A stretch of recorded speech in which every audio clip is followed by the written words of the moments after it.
Fisher points to the release of the PIU file on the Breonna Taylor case as an example of transparency, but that very file is raising new questions about his handling of the case. The mayor has had this file now for months. Members of the Louisville Metro Council are questioning why some of the city's police officers still have their jobs following the release of the Public Integrity Unit's file on the Breonna Taylor case. I don't know why certain people may not have been transferred or terminated or received suspension days for things that are pretty obvious in there that seem to be policy violations.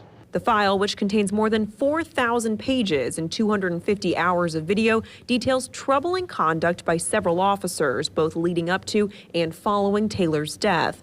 The PIU even recommended one officer, Detective Joshua Janes, be reviewed for criminal actions.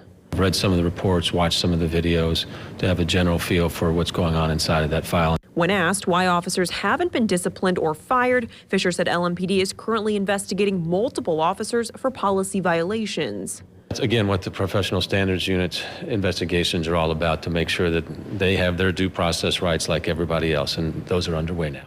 The mayor admits there are trust issues between the community and the police department, but says his office has been actively working on reform efforts.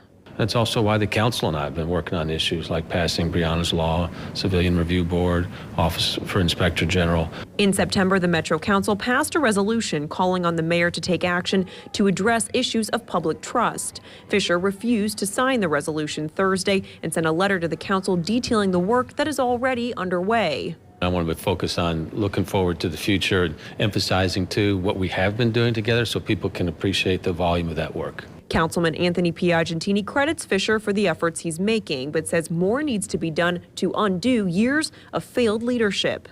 A tragic case like Breonna Taylor doesn't happen unless you see a systemic breakdown of the leadership and the management of a department like LMPD. Denny Camper, WLKY News. And the mayor says it would require legislative action at the state level to change the process for how officers are terminated.